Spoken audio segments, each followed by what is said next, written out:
is down, what's left is right. Chasing stars and holding you. I can't see the end, but we'll see it through.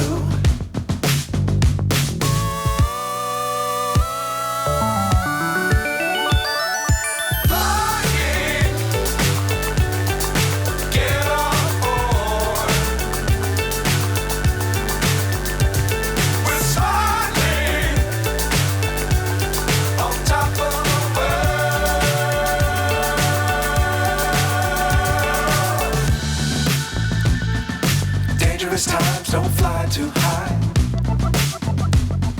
Be sure to keep the ground in sight. Fly forever if you keep it tight. Daddy's working on stuff on the mast. The kiddos are working on being silly with a mirror. I need a mirror. Mama's working on reorganizing Oliver. Got some cans with rust. So we're gonna cook these up. Trying to get some order to the chaos. Ah! No, I'm a huggy, not a chaos. Oh, you're a huggy, not a chaos. Okay. Don't take my jam, that's my jam. No, we're not gonna take it. Oh, so I got some more stuff. We're gonna get this place tidied up. This is my And we also fixed up our paddleboard a bit more. Electronics refreshed and pretty looking there. Working on getting the generator started here, testing it. So the electronics came up, but the it's saying start attempt failed. So we're trying a few things to figure out why their start attempt failed.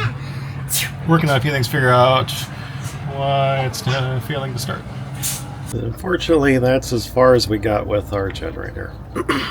So we ended up finding out that the water damage in the boat before we got it, the water level apparently had gotten higher than we were told, high enough to get in the water intake for the generator, because water was inside and it was corroded in the cylinders, and it's just was completely seized up. And then we, looking at that too, the water, if the water was high enough to get up into the cylinder, into the air intake, into the cylinders, it was also high enough to get into the power generation part of the generator. And salt water destroys that quickly, apparently. So our $21,000 generator, apparently, to replace it, with only 850 hours on it, is completely dead. So if anybody needs parts for a Fischer Panda, so yeah, we'll maybe sell some of it for parts, but it's a total loss.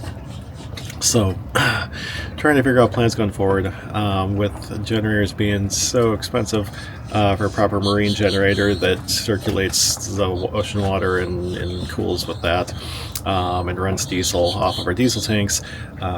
That's not an option in our budget at the moment.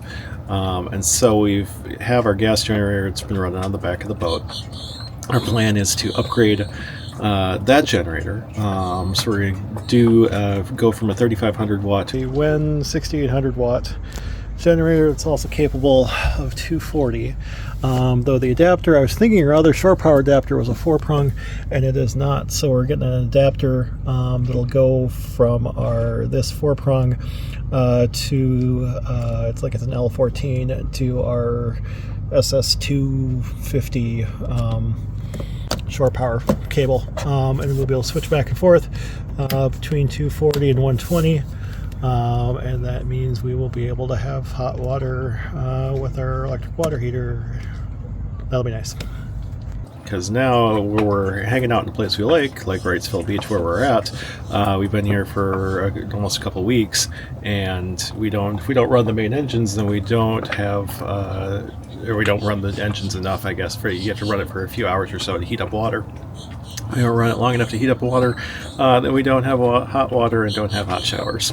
So after a week and a half without hot showers, we've reprioritize making sure we have some way to heat water. So we go into the 240 generator. The 240 should be able to run our water heaters when we need it.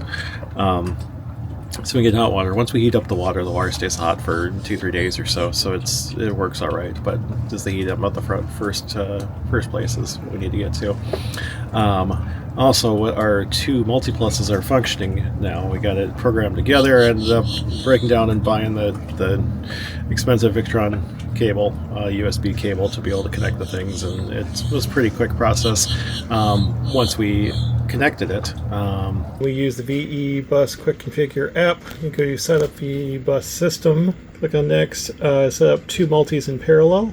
There, it'll bring you your screen like this. It'll detect you need both of them turned off to begin with. You turn the first one on, that's the master one, and then it'll prompt you to turn the second one on, that'll become the slave one, and then you can right click once it does that to configure setups. For the two multipluses, you can right click this and you can go to VE configure multi to be able to change the settings on there, the charging settings, and make sure that they're both the same settings. And then we got the multiplus set up here. The one is the master 1A is set up with the green light there, and then the slave 1B is there and it has the green lights alternating. So that's up and running, so we can theoretically charge our batteries at 240 amps, which is way faster. Before, what we were getting with the old generator was charging at like 100 amps or so. So it'll charge way faster. Getting the power into the system, if we get the 240 into the system, and be able to power the multipluses and be able to charge all that. The second thing is we have our battery bank that's not a particular big battery bank. It's 800 amp hour battery bank. We're looking at upgrading that to a 1800 amp hour battery bank. Found some real cheap batteries. They apparently still test well enough. They should be a little more expensive than they are, according to tests. But we're going to give that a shot. We ordered 6 of these new lithium batteries, and they delivered 1. So, not off to a good start. It was a good deal, but not a good deal for 1.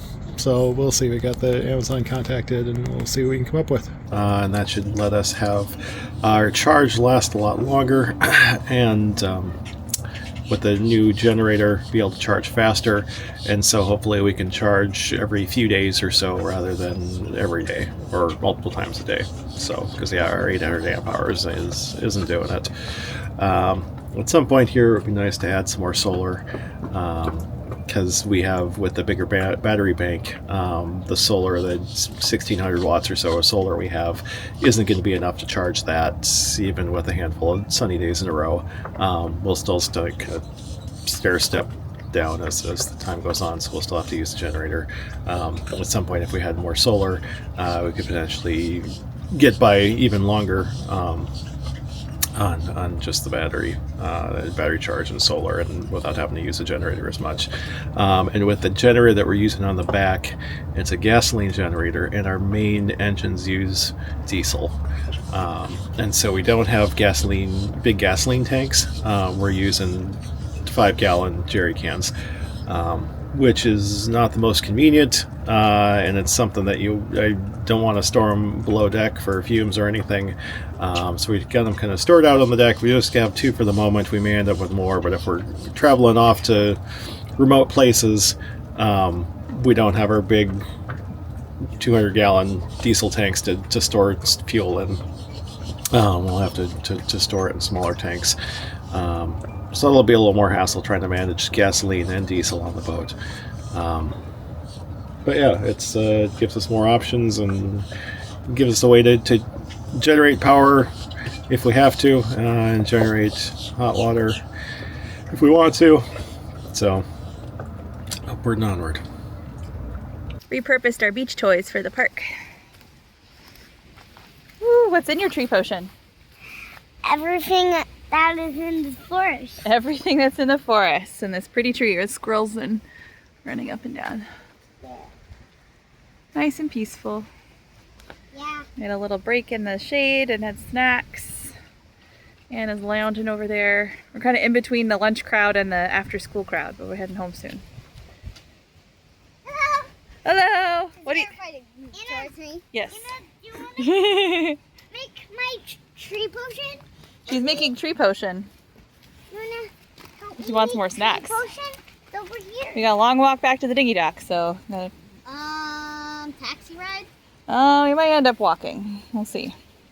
I could maybe pull you in the wagon a little bit too.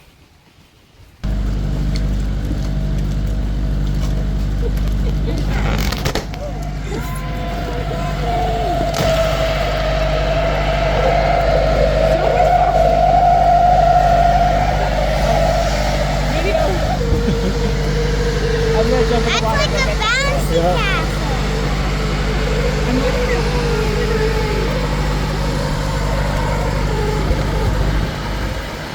Haley, describe the clouds. It's beautiful. It's beautiful. And it's 100% checks. 100% checks. Checks all the boxes. It's so pretty.